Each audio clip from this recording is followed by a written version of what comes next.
오늘 우리에게 주신 하나님의 말씀은 에베소서 2장 22절 말씀입니다. 제가 가진 성경으로는 신약성경 312쪽에 있습니다. 에베소서 2장 22절 말씀, 한 절의 말씀 저와 여러분 함께 읽도록 하겠습니다.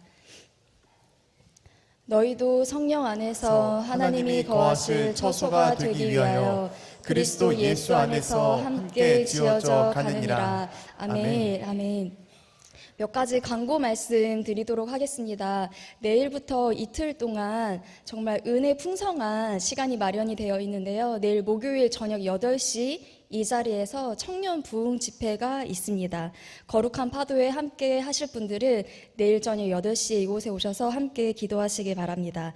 그리고 금요일에는 말이죠, 우리 온 세대 예배로 우리 부모님들과 우리 아이들이 함께 예배를 드리게 될 텐데, 특별히 이번 주 금요일부터는 무너진 성벽을 재건하라라는 타이틀을 가지고 우리 특별 강사님까지 초청하여서 이 시대를 읽고 다음 세대를 위해서 기도하는 시간을 준비되어 있습니다. 그 첫 시간으로는 한동대학교 제양규 교수님과 함께하는 시간이 있는데요. 기대하는 마음으로 자녀, 손자, 그리고 할머니, 할아버지, 부모님 모두 손잡고 이곳 가운데 오셔서 우리 한국교회를 위해 그리고 다음 세대를 위해 기도해 주시기 바랍니다.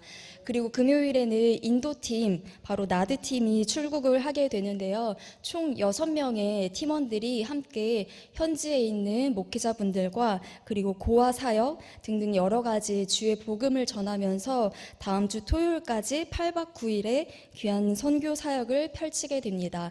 귀하신 성도님들의 많은 기도와 격려를 부탁을 드리겠습니다.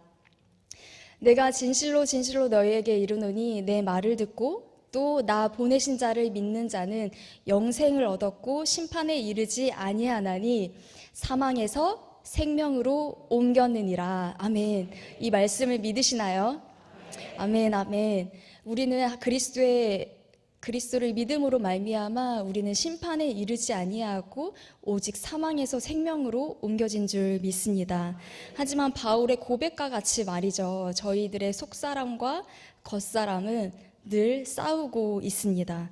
바로 여전히 우리는 죄의 법 가운데 그 가운데 사실은 그것을 그늘 삼아서 그 안에 누리고 싶어하고 때로는 그 안에 그대로 머물러서 가지려고 하는 것이 우리 죄인들의 습성이 아닌가 싶기도 합니다. 그래서 나의 편의에 따라서 이럴 때는 왼쪽에, 어떨 때는 오른쪽에 왔다 갔다 하면서 때로는 이 모습을 내가 스스로 유연하다라고 유연한 척하면서 하나님의 말씀과 죄의 법을 간당간당하게 선타게 하듯이 우리는 그렇게 왔다 갔다 하면서 스스로를 속이고 있는지는 모르겠습니다.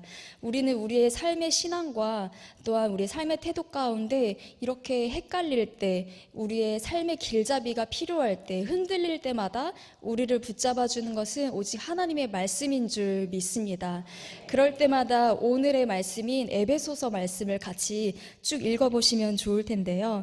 에베소서는 참 짧은 말씀으로 구성되어 있습니다. 하지만 이곳 가운데에는 교회가 무엇인지, 복음이 무엇인지, 그리고 그리스도인은 어떻게 살아야 하는지 정말 세세하게 그리스도인의 삶에 대한 정수가 담겨져 있습니다. 그래서 오늘 말씀 함께 나누시면서 어디에 포인트를 두고 에베소서를 읽으면 좋을지도 한번 고민해 보시면서 생각해 주시면 좋을 것 같습니다. 에베소서의 배경은 어디일까요?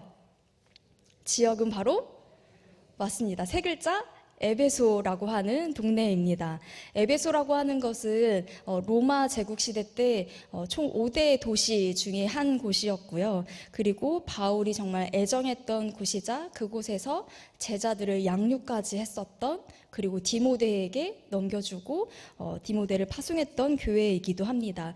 혹시 지도 하나만 보여주시겠어요? 지도 가운데 제가 굉장히 친절하게 에베소가 어딘지 동그라미를 쳐드렸죠. 에베소가 어디에 붙어 있나요?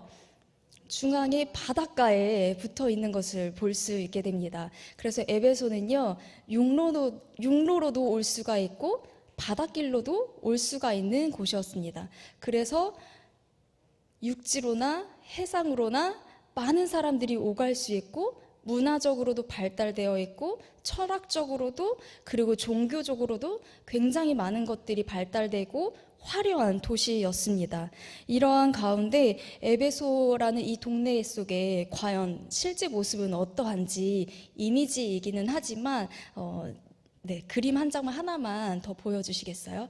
네, 여기에 보시면은 주요 요소들을 제가 동그라미로 몇 군데를 이제 동그라미를 해 놓았는데, 가운데 빨간색에 보시면은 거기는 극장, 아주 큰 극장이기도 하고, 또 체육장도 있고 경기장도 있고, 또 중요한 거는 이곳의 가장 중요한 요소 중에 하나가요, 그리고 가장 돈벌이가 잘 되는 곳이 오른쪽 끝에 있는 바로 신전이에요. 바로 아데미 신전이라고 하는 곳인데, 풍요의 상징을 나타내고 있는 이곳에서 많은 사람들이 오다 보니까 여기에서 많은 상품도 팔게 되고, 여기에서 많은 사람들이 경제가 활성화되기도 하게 됩니다.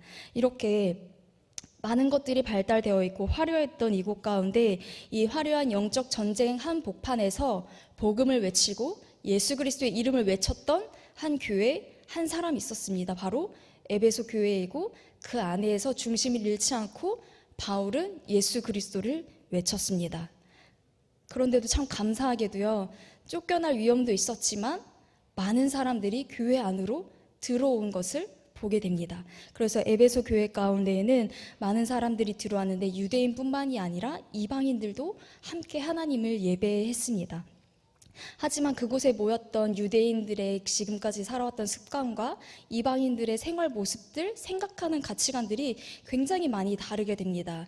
최근에 저희가 6.25 전쟁 때문에 주일날 또 저희는 장로님을 초청해서, 혹은 목사님들이 군복을 입고 이제 북한의 실상을 또 이야기를 하면서 보면서, 저도 개인적으로 유튜브나 이제 인터넷에 북한의 실상에 대한 이야기를 하도 많이 보다 보니까 탈북해서 오셨던 세터민 분들이 한국에 와서 다 너무나 깜짝 놀랐다고 하는 거예요. 인천공항에 와서나 아니면 서울에 왔을 때 미국인 줄 알고, 대한민국은 이런 나라가 절대 이렇게 배우지 않았는데 그만큼 너무나도 지금까지 배워오고 알던 것이랑 너무 다른 것이 바로 북한과 남한의 모습인 것처럼, 이 이방인들과 유대인들의 생각하는 모든 체계나 생활 습관이나 쓰는 언어나 모두가 달랐다는 것을 보게 됩니다. 그러다 보니 이들 마음 가운데는 예전의 생활 습관, 그리고 가지고 있었던 다신론적인 이방인들의 모든 사상들, 그들의 마음속에는 또 기독교적인 마인드까지 혼합되어 있는 상황 속에서 많은 사람들이 이 에베소에 많은 일들이 있었을 거예요. 바울도 꽤나 골치가 아프고 마음이 어려웠을 텐데, 그럼에도 불구하고 끝까지 목숨을 걸고 그는 복음을 전했습니다. 그렇다면 에베소가 있었던 아주 그 옛날의 모습과 오늘날의 모습, 크게 다르지 않은 모습을 보게 되는데요. 그 중에 여러 가지 우리나라의 모습 중에 혹시 저희 한국 학생들, 그것도 초등학생들 중에 신조어가 하나 생겼다고 합니다. 혹시 최근에 뉴스를 보셨거나 초등학교에서 이러한 말들이 좀 나오고 있다라고 하는데, 실제로 이 단어들을 아이들이 서로 이렇게 막 이야기를 하는지는 모르겠어요. 차마 제 입에 올리기가 조금 불편할 정도로 말을 쓰고 싶지 않은 단어인데, 바로 개근거지라고 들어보셨나요? 기사를 통해서 접해보신 분들이 있을 거예요. 사실 개근이라고 하면은 저희들에게는, 저에게도 마찬가지고, 그리고 이제 30대 부모인 학부모님들에게도 개근은 굉장히 자랑스러운 것이고, 아무리 천재 개벽이 일어난다 할지라도 어떻게든 학교는 가야 하는 곳이었고, 아파도 병원 갔다가 무조건 학교는 가야 하는 곳이었고, 학교는 절대 빠지면 안 되고, 개근상 받은 친구들은 정말 박수 받고 정말 대단하고 성실한 아이, 책임감이 강한 아이로 그렇게 많은 사람들이 칭찬을 했던 것이 바로 개근이라고 할 수 있는데, 요즘에는 개근을 하는 게 이상하게 돼버린 세상이 되었습니다. 왜냐하면 예전에도 있었긴 했지만 체험학습이라는 제도 때문에 많은 가족들이 여행을 가게 됩니다. 그런데 하필 여기에 왜 거지가 붙었을까요? 맞아요. 해외여행이 기본이거든요. 그래서 자녀들이 혹은 부모님이 맞벌이를 하다 보니까 엄마 아빠 우리는 언제 여행 가? 막 이런 얘기하면서 다른 친구들은 평일날 학교 빠지고 주말 목요일 금요일 껴서 다 여행 가는데 우린 언제 여행 가? 근데 부모님의 마음이 얼마나 찢어지겠어요. 가고 싶어도 출근 때문에 갈 수가 없는 그런 상황인데, 그러면 우리 국내 여행이라도 가자 하면은 애들이 막 떼를 쓰고 절대 안 된다고 그런데요. 국내 여행은 여행이 아닌 거예요. 왜냐하면 학교 갔다 오면, 이제 여행 갔다 오면 애들이 막 이 나라도 가봤고 저 나라도 가봤고 여기는 어땠고 뭐 음식이 어땠고 막 자랑하려고 자랑하는 게 아니라 사실은 자랑이긴 하지만 다녀온 이야기를 아이들 가운데 대화를 하는 거거든요. 근데 이 대화에 낄 수 없게 되는 현상들, 그래서 개근 땡땡이 이렇게 하면서 가지 못하는 친구들을 이렇게 비하하고 놀린다라고들 하더라고요. 근데 이게 실제로 학교 안에서 쓰이지 않았으면 하는 마음이 있습니다. 그래서 그만큼 이렇게 학교 안에서도 사회적인 환경 자체가 학교를 빠져도 되는 이 상황들, 그리고 얼마 전 몇 년 전까지만 하더라도 저희는 3, 4년 동안 코로나 때문에 많은 어려움들이 있었잖아요. 그런데 이것이 서로 코로나가 풀리고 나면서 이게 맞물리게 되면서 더 폭발적으로 증가된 것이 아닌가라는 이제 추측을 하게 되는데요. 이 여파가 교회까지 들어오게 되었습니다. 그래서 목회 데이터 연구소라는 곳에서 조사를 했는데 그림을 하나, 표를 하나 보여주시면은요, 이미 코로나는 다 지났지만 여전히 나는 교회를 출석하고 있습니다 라고 말을 하는 사람 중에 57%만이 현장 예배를 드리고 있고, 나머지 43%는 현장 예배를 가지 않고 온라인 예배 혹은 아예 교회를 가지 않는다라고 그렇게 대답을 하고 있습니다. 그리고 다음 표를 한 번 더 보여주시게 되면은요, 왼편에 있는 거 말고 오른쪽을 보시게 되면 교회 학교라고 써 있죠. 바로 쉽게 말하면 주일학교, 우리 교회 학교 친구들을 대상으로 봤을 때 거리두기가 이미 해제되었고 이미 교회를 다 와도 모든 것들이 다 풀려 있지만 교회 현장 예배를 드리는 교회 학교 친구들은 10명 중에 4명인 거예요. 반도 안 되는 거죠. 10명 중에 6명은 현장 예배를 드리지 않고 캠핑을 가서 혹은 할머니 집에 가서 혹은 해외여행을 가서 아니면 집에서 내 편의에 따라서 이렇게 하는 거죠. 물론 이거 온라인에 대한 편리성도 있고 이거에 대한 긍정적인 부분도 있지만 이렇게 결석 사유들로 또 저희가 실제로도 저희 넥스트 아이들을 보게 되면 물론 할머니 댁도 가고 여행도 가지만 그 빈도수가 굉장히 많아졌어요. 도대체 할머니네 집을 몇 번을 가는 건지 라는 생각이 들 정도로 물론 손자가 보고 싶고 하는 마음에 아이들을 이제 언제 오니 하면은 시부모님의 말씀에 순종하는 마음으로 또 가정사역도 하셔야 되니까 갔다 오기도 하고 해외여행도 가고 하는 것들이 아무렇지도 않아진 거죠.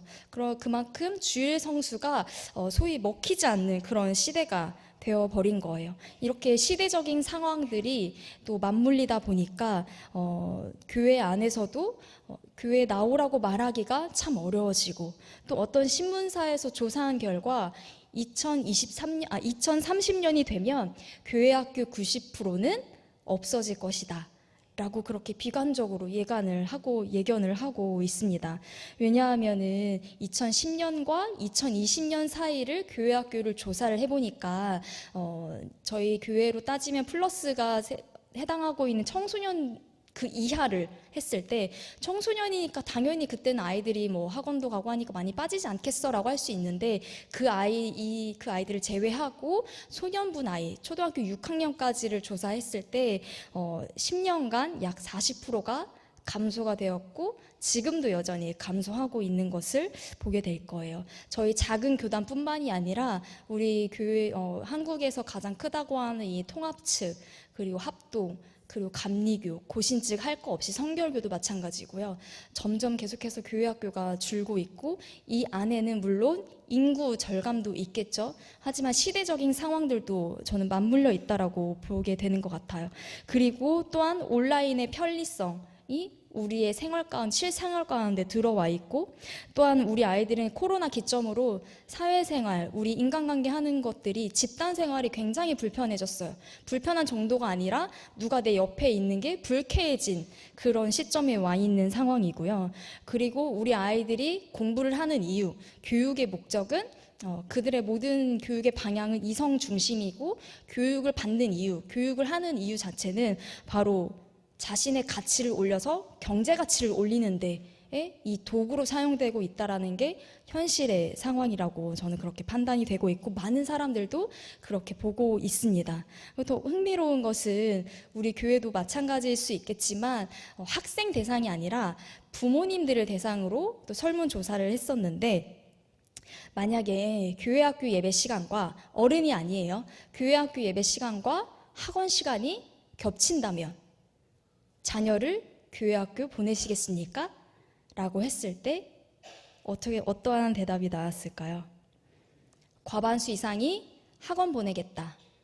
그렇게 대답하신 분들의 대부분이 중직자 성도님들, 중직자이신 분들도 있었고, 아직 직분을 받지 않은 성도님들의 가정들도 있었습니다. 그래서 우리 아이들에게 신앙이 먼저가 아니라 신앙이 나중이라는 것인 거죠. 그래서 이것이 지금 이전에 계속 우리가 알고 있었지만 이것이 점점 우리 가운데 더 들어오고 있고 더 익숙한 가운데 있어요. 하지만 감사하게도 저희 교회 아이들은, 또 한 아이의 예를 들자면 주일 아침에 학원을 갔다가 넥스트 예배를 옵니다. 초등학생이요. 그렇게 주일날 아침에 학원 갔다가 오는 아이들도 있고, 교회도 가고, 또 일주일 동안 어떤 친구는 자잘자잘한 작은 활동까지 다 포함해서 10개 이상의 교육을 받고 있더라고. 학교 이외에 그렇게 학원도 다니고 센터도 다니고 하면서 이 아이들이, 그런데 그만큼 그런 아이들은 에너지가 너무 과다한 친구들이기는 해요. 그래서 이 에너지를 또 발산해야 되고, 육체적으로나, 그리고 우리 아이들이 이제 두뇌 활동을 통해서 많은 에너지들을 쏟고 있는데, 이러한 가운데 에베소 있었던 그 당시와 지금 오늘날의 모습, 이 학구열, 그리고 신앙보다 다른 것들, 내가 우선시 되어야 하고 경제적인 관념이 우리 아이들에게 더 먼저 가르쳐야 하는 그런 시대적 상황들, 별반 다르지 않다라고 봅니다. 하지만 그 중심에서 에베소 교회가 있었고, 또 그 안에는 사도 바울이 복음을 외치고 있었다라는 것입니다. 근데 우리 교회 교육이 참 어려워진 이런 상황 가운데 어쩌면 불가능한 시대라고도 하지만, 지금보다 더 어려웠던 에베소 교회도 이 일들이 가능했었고 주님께로 돌아왔던 일이 있었습니다. 그 답은 바로 성경 안에 있고 오직 그리스도 예수 안에 있음을 고백합니다. 그래서 우리 아이들에게는 논리를 가르쳐야 하고 하나님의 말씀을 가르치기가 참 어려운 시대이지만, 그럼에도 불구하고 우리 교회가 해야 할 일은 이 시대를 보면서 한탄하고 손가락질만 할 것이 아니라 그리스도 안으로 끌어들이고 그들을 품고 그들을 주의 자녀들로 다시금 변화시켜야 되는 게 우리 교회가 할 일인 줄 믿습니다. 그래서 에베소서 이 말씀 모든 장들마다 보시게 되면은 이 단어가 굉장히 많이 나오게 되는데, 바로 그리스도 안에서라는 단어가 많이 나옵니다. 헬라어로는 엔 크리스토라고 하는데, 우리 기독교를 풀면은 그리스도교이죠. 좀 더 직설적으로 얘기하면 예수교라고 할 수가 있겠죠. 옛날에는 예수교라는 말을 썼잖아요. 저희 교단 이름도 맨 앞에 예수교 대한선결교회가 들어가는 것처럼 그리스도 안에 우리 자녀들을 품게 들어오고, 이 시대를 품고 이 한국 교회들을 품을 수 있는 우리 시냇가 푸른나무 교회가 되었으면 좋겠습니다. 복음이 좀처럼 먹히지 않고 또 복음이 들어갈 틈조차 없는 그 가운데 사도 바울은 끊임없이 외쳤는데, 우리는 우리의 몸을 리모델링 해야 되고 리빌딩 해야 된다고 외치게 됩니다. 우리 아이들을 그리스도 안으로, 이 나라를 그리스도 안으로 품기 위하여서는 우리 유대인들, 그리스도인들만 살 것이 아니라 이방인들도 함께 품어야 된다라는 것입니다. 그런데 우리도 마찬가지로 예수를 알기 전에는, 오늘 불렀던 찬양처럼 예수님을 알기 전에 우리는 모두 다 죄와 사망의 법 아래 있었던 사람들입니다. 하지만 에베소서 2장 8절 말씀에 보시게 되면은요, 우리는 모두 믿음으로 말미암아 구원을 선물로 받았습니다. 하나님께로 그 선물을 받았기 때문에 우리는 그 어느 누구도 밖에 나가서 자랑할 수도 없는 것이고 우리 어느 누구도 짓밟을 수 없는 그런 사람들입니다. 그렇기 때문에 사도 바울은 그래서 이어서 유대인들과 이방인 모두에게 그러니 너희들의 이전의 삶을 생각해봐라 라고 하면서 11절 말씀에 어쩌면 유대인들에게 유대인이 아닌 이방인들을 향해서 이 말씀을 하고 있는데, 노란색 컬러 처리가 되어 있는 거 보시게 되면 너희는 육체로는 이방인이다, 이방인이었다 라고 이야기를 합니다. 너에게 신체적으로나 혹은 인종적으로나 이방인이었던 모습을 기억하라 라는 것이에요.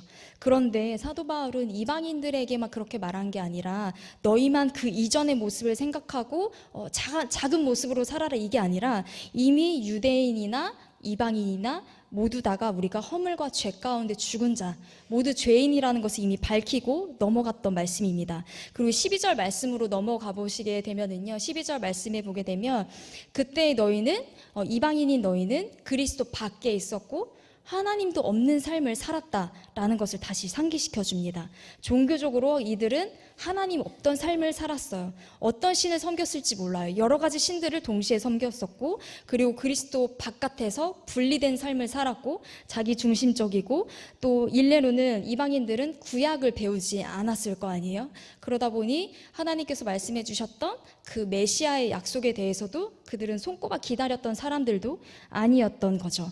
그러다 보니 하나님의 구원 사역에 대해서도 알지 못했던 그들이었습니다. 하나님과는 분리된, 하나님과는 별개의 삶을 살았던 이방인들의 모습.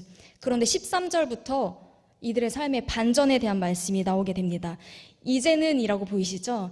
이들의 삶이 이전의 모습은 죄와 사망의 법 아래 있었던 모습들이었고, 육체적으로나 너의 인종적으로나 봤을 때 유대인들은 이방인들을 사람 취급하지도 않았었잖아요. 우리들만 선민이었기 때문에 이방인들은 교회 안에 들어오는 것조차도 불쾌했었고 벽으로 치고 있었고, 그 모든 상황들 가운데 그렇지만 너희는 이제 그리스도 예수 안에서 하나님의 피로, 예수님의 피로 말미암아 서로 가까워졌다라는 거예요.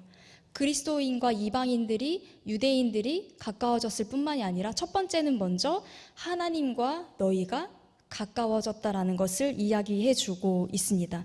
이렇게 반전된 모습, 그리스도의 피로 말미암아 가까워졌는데, 여기에서 가까워졌다라는 것을 오늘 우리 함께 찬송가를 불렀던 것처럼 찬송가 9절 한 절 한 절 보면서 제가 또 굉장히 마음이 은혜가 되었었는데, 1절 말씀에 먼저 보시게 되면은요, 주 예수를 내가 알기 전에, 누가 먼저 나를 사랑해 주셨나요?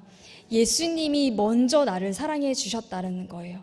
우리가 그 예수님이 저희가 13절 말씀에 본 것처럼 이제는 그리스도의 피로 가까워진 것이, 이 가까워진 게 내가 예수님께 다가가서 내가 예수님께로 먼저 막 달려간 것이 아니라 가사에 나와 있는 것처럼 예수님이 먼저 나에게 오셔서 나를 끌어당겨 주신 거예요. 예수님께로 우리를 가까이 갈 수 있도록 해 주신 거죠. 그리고 2절 말씀에 또 2절 가사에 또 보시게 되면 우리 예수님이 그렇게 오신 이유는 바로 구원해 주시려고 오셨는데, 구원하시기 위해서 어떠한 대가를 치르셨나요?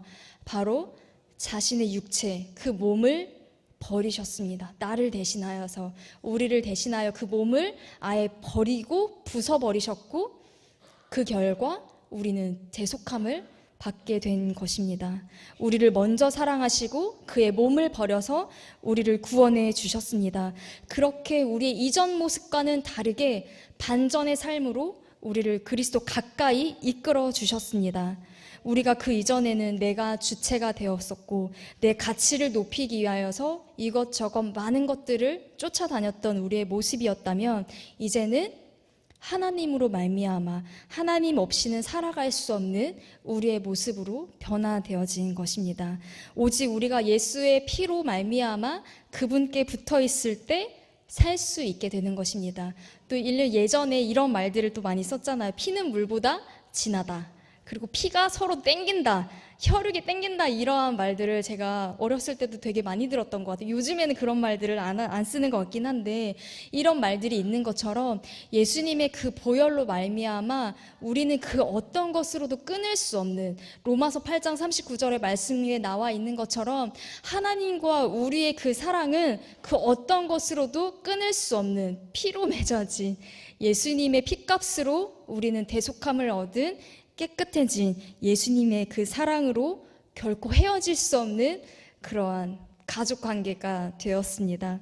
그렇게 우리는 주의 보혈로 말미암아 우리 14절 말씀에 나와 있는 것처럼 막힌 담을 허물어 주셨습니다. 자신의 육체로 말미암아서 말입니다. 바울이 살았던 그 시대에는요, 인종 간의 차별들도 굉장히 많았다 그래요. 그래서 대량 학살이 일어났던 게 사실이기도 하고, 서로 분리시키는 그런 분리주의도 팽배했던 시대였고, 이것이 또 밖에서만 일어난 게 아니라 교회 안에서도 서로 선을 긋고 또 성전 출입을 금하는 등 이렇게 서로를 제한하고 차별하는 모습들이 있었습니다. 일전에 말씀드린 것처럼 유대인들 가운데에는 우월 의식도 있었고, 그러다 보니 바울은 이 모습을 보면서 이 14절 말씀을 통해서 너희들의 그 막힌 담을 예수 그리스도의 피로 서로 가깝게 하셨고 허무셨다는 것을 다시 한번 말씀해 주고 있습니다. 사도 바울은 이 시대적인 상황들과 사람들의 그런 습관들을 종합적으로 해서 이 14절 말씀이 굉장히 엄청난 말씀 의미들을 담고 있는데요. 바로 중의적인 표현을 가지고 있기도 합니다. 이 건축적인 의미로 빗대어서 담을 허물었다, 이러한 표현을 썼잖아요.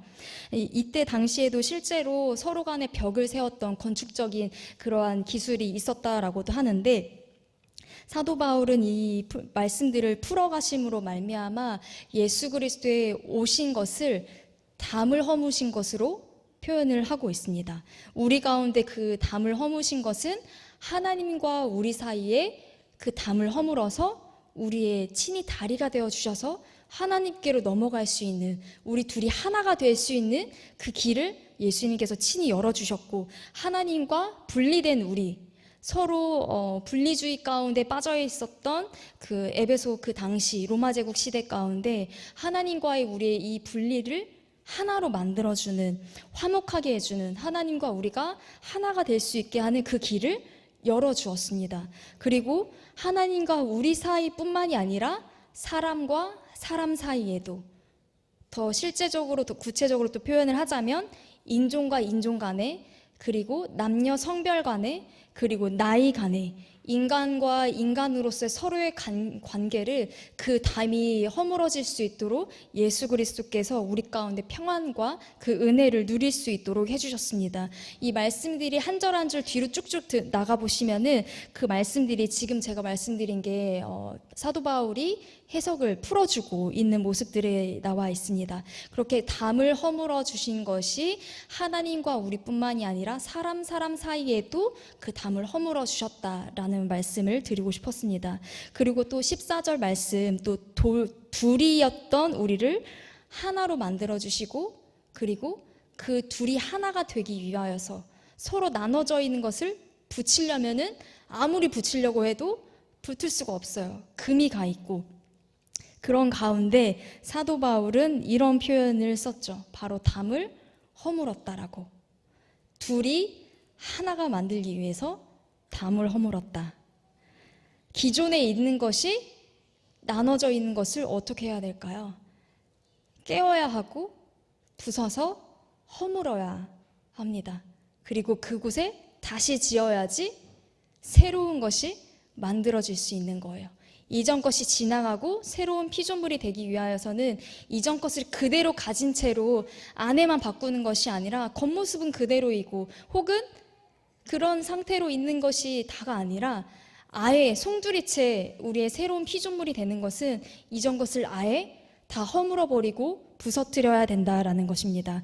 이 형체를 모를 만큼 깨부셔야 되는데, 혹시 사진 한 장만 보여주시겠어요? 여기가 어딘지 한번 맞춰주시면 좋을 것 같은데요. 과연 여기가 어딜까? 네, 이렇게 웃음이 터질 줄은 예상을 전혀 못했습니다. 다 어딘지 아신다라는 거죠. 바로 여러분들의 뒤편에 있는, 네, 둘로 나눠져 있었던 1교육관과 신교육관이 무너져 있는 허물어진 지금의 그 상태인 모습인데요. 바로 오늘 설교 제목처럼 공사 중인, 네, 이 현장의 모습입니다. 이거 바로 제가 오늘 오후에 찍었던 모습이에요. 아주 따끈따끈한 공사 현장인데요. 이렇게 공사 현장이 나올 수 있었던 거는 형체를 모를 만큼 교육관들이 다 무너졌습니다. 이렇게 공사가 시작될 수 있었던 거는 부셔졌기 때문이겠죠. 그 다음 사진 보여주시게 되면은, 네, 포크레인이 치어지고 저기에 보면 회색깔이 철근들이고요. 앞에 황토 색깔 좀 연한 게 돌덩어리들이고 이렇게 막 모여 있습니다.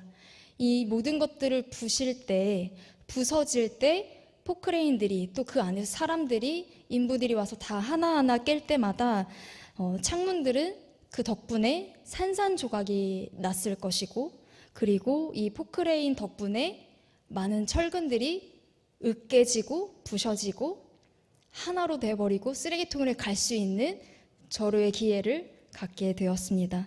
그리고 많은 돌덩이들 다 치운 줄 알았더니 여전히 그 안에 남아있던 철근들과 돌덩이들이, 원래 어제 며칠 전까지만 해도 제가 저 모습을 못 봤거든요.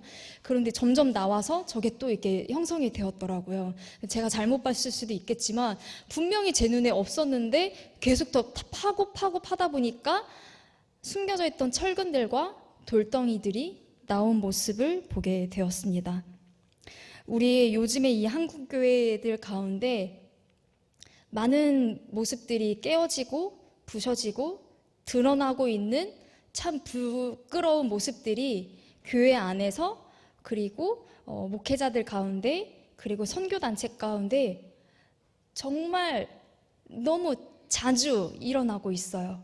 하지만 그 모습들을 보게 되면서, 그리고 또 제가 이 교회 안에서 기도하는 가운데 또 이 저 공사 현장이 함께 오버랩 되면서 또 막 철근을 막 부시고 막 돌을 깨부시는 그 소리들이 이 성전 안에도 들렸었거든요.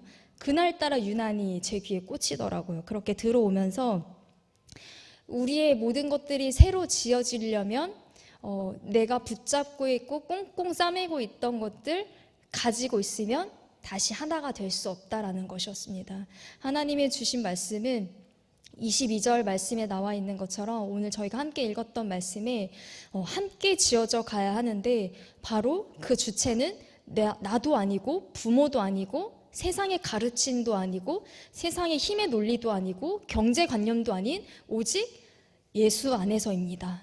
이 에베소서 말씀에 자주 등장하고 있는 그리스도 안에서, 오직 예수 안에서 우리가 함께 지어져 가야 하는 것인데, 그리스도 안에서 우리가 지어져 갈 때, 그런데 지어지려면 그 앞서서 행해야 되는 것이 바로 많은 사람들을 불러내어서 내 모든 인격도, 나의 모든 성품들도, 그리고 내가 지금 살아왔던 모든 방식들도 그리스도로 말미암아 부셔져야 되고, 그리고 나를 괴롭게, 나의 이 고든 철근들, 돌덩어리들, 이 모든 것들이 포크레인을 통해서, 이 크레인들을 통해서, 망치를 통해서 주변의 도움을 받아서 깨어져야 한다라는 것을 하나님이 저의 마음을 두드렸던 것 같습니다.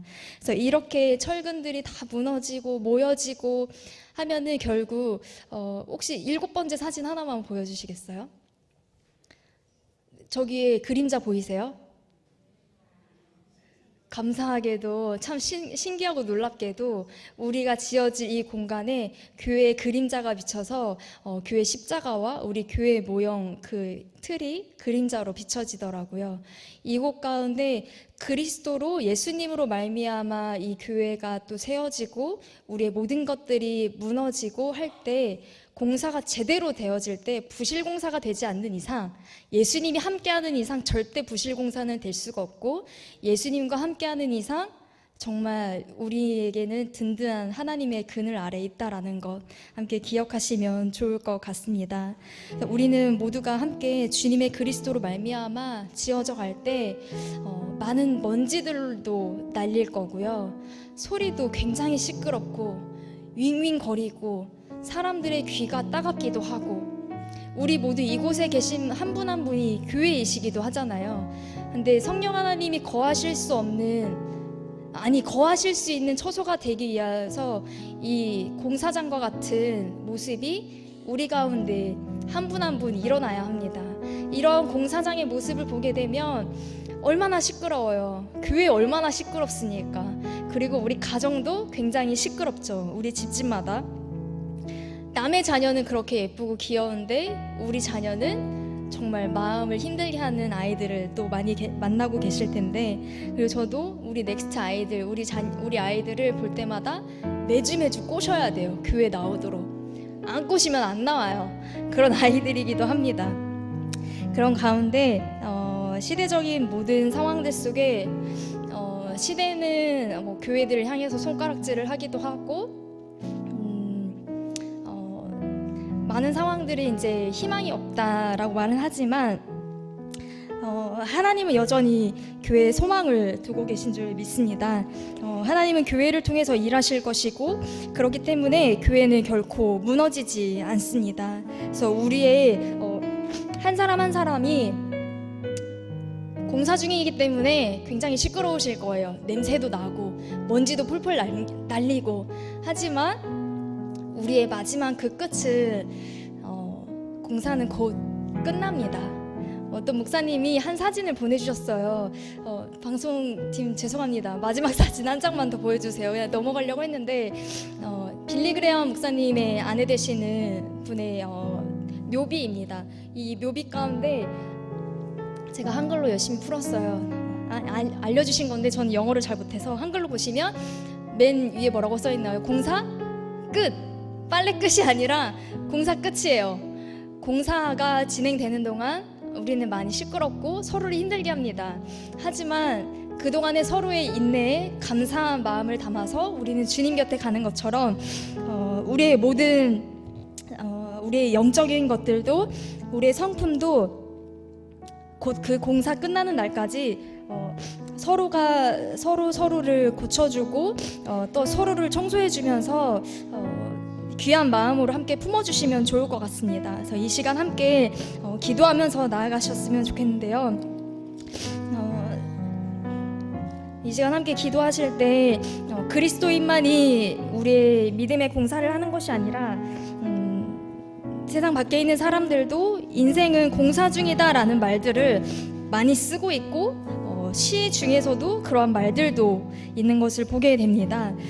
하지만 세상과 똑같은 인생의 공사, 힘들어서 공사 짓고 리모델링 하는 것이 아니라 우리 인생의 모든 공사의 주체는 하나님이 되어주셔서 결코 부실공사가 되지 않도록 우리의 모습 가운데 나의 모습은 온데간데 없어지고 아프더라도 참고 끝까지 버티면서 모든 것들을 중간에 중단하지 아니하고 끝까지 마지막 돌덩어리 하나가 나올 때까지 주님 손에 맡기며 이 모든 것 부셔질 수 있도록 예수님과 같이 우리의 삶을, 우리의 성품을 주님 손에 올려드리오니 주님, 우리를 깨끗하게 모든 것들을 주님의 성품으로, 주님의 비전으로 우리를 깨끗하게 멋있게 정말 튼실하게 주님의 공사를 완성시켜가 주시옵소서 하는 마음으로 우리의 인생의 공사를 하나님 손에 올려드립니다. 우리의 악친하고 겉만 번지르했던 우리의 모습을 하나님 주님 손에 올려드리오니 주님, 우리의 모든 모습들 온데간데 없어지고 새로운 피조물로,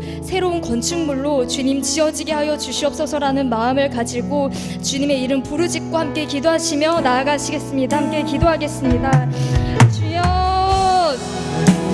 아버지 하나님, 아버지, 우리의 삶이, 우리의 생각이, 아버지, 우리의 모든 모습들 가운데 나의 인격이 되고 성령님의 권능이 나의 능력이 되길 원하고 바라고 기도합니다. 아버지,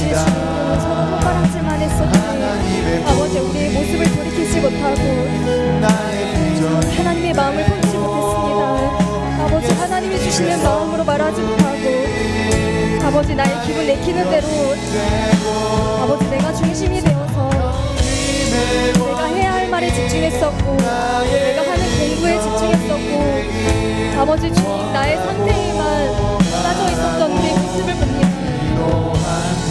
내가 죄의 복 가운데 있었던 것을 우리가 알지 못하고 아버지 주님이 이것이 유연한 것이죠. 아버지 우리 삶 가운데 거짓된 모습들이 많이 있었음을 고백합니다. 아버지 우리의 부셔지는 것이 아파서 주님 멈출 때도 있었고 아버지 주님 손에 맡기지 아니하고 내가 스스로 먼저 하려고 했던 우리의 모습들이 있습니다. 아버지 하나님 우리의 모든 것들을 주님 용서하여 주시고 아버지 우리의 모든 나를 아프게 하고 나를 부서지게 하는 모든 시대적인 상황들 나를 아프게 하는 사람들이 있다면 나를 깨어지게 하는 사람들이 있다면 아버지 그 모든 관계를 아버지 주님 겸허히 받아들이게 하여 주시고 온전히 주의 말씀으로 우리를 무장되게 하여 주시옵소서. 아버지 오직 주님의 능력으로 아버지 주님의 보혈로 우리를 가까이 만들어 주셨사오니 아버지 주님 앞에 나아가기를 원합니다. 하나님 우리의 영혼을 주님 받아주시고 우리의 삶을 주님 부어주시옵소서. 이 시간 한 가지 더 기도하기를 원합니다. 우리 모리아울을 위해서 함께 기도하기를 원하는데요. 모리아울 이 건축되는 가운데 모든 순간순간들 하나님께서 지켜주시고 무엇보다도 이곳에 들어갈 우리 다음 세대들 이 지금 시대적인 흐름으로 보았을 때는 아무런 가망도 없지만 여전히 우리 아이들에게는 복음이 필요한 아이들입니다.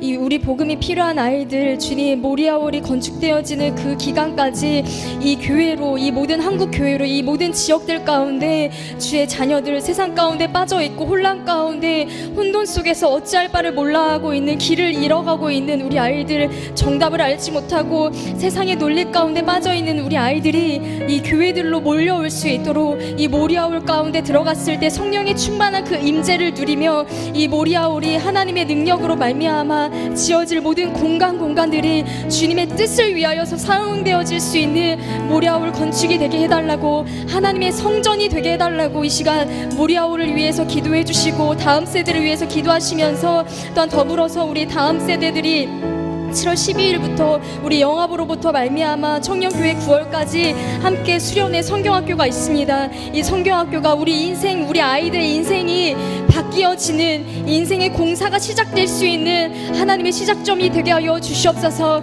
이 여름 성경학교가 예수 그리스도로 말미암아 저들의 삶이 변화되어지는 아버지 놀라운 성령 체험의 역사가 일어나게 해달라고 이 시간 우리 여름 사역을 위하여서 이 두 가지를 위해 함께 기도하시면서 나아가겠습니다. 함께 기도하시겠습니다. 아버지 하나님 주님 성령 하나님 아버지 우리의 다음 세대들을 주님 불쌍히 여겨주시옵소서. 점점 더 주님 교회에 오기를 싫어하고 아버지 주님 한 명 한 명 우리 교회를 데리고 나오는 것이 너무나도 어려운 이 시대 가운데 아버지 성전 예배가 주님 어쩌면 학교에 개근하는 것처럼 개근하는 것이 어려워지는 것과 같이 교회에 개근하는 것이 참 어려워진 시대가 되었습니다. 아버지 우리 아이들의 삶을 주님께서 붙잡아 주셔서 아버지 우리 아이들이 주님 교회에 정착하고 예수 그리스도의 말씀이 들어가기까지 아버지 너무나도 많은 시간이 필요합니다. 아버지 하지만 이 모리아울 건축을 발미하마 아버지 시대의 이 지역 가운데 있는 주님 다음 세대들이 몰려오게 하여 주시옵소서. 아버지 모리아울의 공간 하나하나가 아버지 사람의 업적들이 되게 하지 아니하고 하나님의 아버지 능력이 나타나고 하나님의 임재가 일어날 수 있는 아버지 공간들이 되게 하여 주시옵소서. 아버지 온전히 하나님의 이름이 가득한 하나님의 임재가 가득한 아버지 모리아울이 되게 하여 주시옵소서. 그의 이름과 같이 하나님께로 바쳐질 수 있는 주님이 다음 세대가 되게 하여 주시고 아버지 또한 주님 많은 여름 사역들이 앞두고 있사옵니다. 아버지 여름 사역을 통하여서 아버지 우리 아이들이 아버지 지금 오랜 시간 1년 2년 동안 걸렸던 아버지 우리 아이들의 마음에 말씀이 심겨지는 그 시간들이 아버지 2박 3일을 통하여서 1박 2일을 통하여 음식을 통하여서 준비되어 있는 그 예수 그리스도의 복음이 온전히 심겨지기를 원합니다. 아버지 저들의 인생이 변화되게 하여 주시옵시고 아버지 세상을 쫓아가는 것이 아니라 아버지 오직 그리스도를 아버지 구주로 영접하며 나아갈 수 있도록 주님 인도하여 주시옵소서. 성령 하나님, 주님 감사합니다. 주님, 오늘 우리에게도 주님의 귀한 말씀을 듣게 하여 주시고, 아버지, 우리의 삶이 하나님께로 온전히 올려지기를 소망하는 가운데 나보다도 주님께서 더욱더 그것을 원하고 계심을 봅니다. 아버지 하나님, 주님의 그 육체를 직접 드리고 버리고 부셔져서 우리를 하나님께로 인도해 주시고, 우리를 먼저 그 막힌 담을 허시고 주님께로 인도하여 주심에 감사합니다. 우리를 교회의 다음 세대를 섬길 수 있는 주의 성도로 불러주심에 감사합니다. 우리에게 맡겨진 이 사명 온전히 감당케 하여 주시고, 우리가 서로 인생의 이 믿음의 공사를 하고 있는 성도들을 서로 바라보면서 서로 손가락질하는 것이 아니라, 서로 시끄럽다고 아버지 주님 저들의 입을 막는 것이 아니라 서로를 품어주게 하여 주시고, 그리스도의 피로 가까워진 것처럼 우리도 서로를 가까이 할 수 있도록, 주님의 마음으로 서로를 붙잡을 수 있도록, 그리스도 안에 들어올 수 있도록 서로의 연약한 부분들을 보듬어주고 하나하나 서로를 깨워주면서 함께 세워져 갈 수 있는 우리 교회가 되게 하여 주시옵소서. 무엇보다도 이 모리아울 건축, 이 다음 세대를 주님 기도합니다.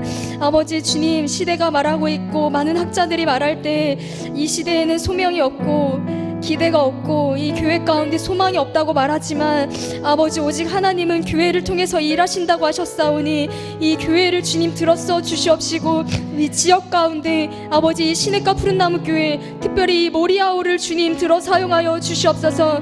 모든 공간 한 곳 한 곳 모두가 아버지 주의 영이 가득하게 하여 주시고, 주님의 영광으로 가득하여 이곳을 드나드는 모든 다음 세대들이 주님의 영을 체험하게 하여 주시고, 오직 주의 말씀으로 무장될 수 있는 모리아울 아버지 주님께로 바쳐지는 다음 세대들이 되게 하여 주시옵소서.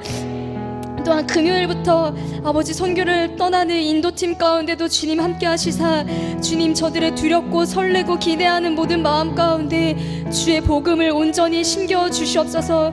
두렵지 않게 하여 주시고 담대한 마음으로 살아계신 그 하나님의 말씀 지금도 살아 움직이며, 주님 우리의 모든 생각과 판단하시는 주의 말씀을 붙잡고 나아갈 때 그 인도 지역 가운데 있는 목회자들을 깨워주시고, 선교사님 가운데 주님 위로하여 주시고 다시 새 힘을 얻고 많은 영혼들이 주께로 돌아오게 하여 주시옵소서.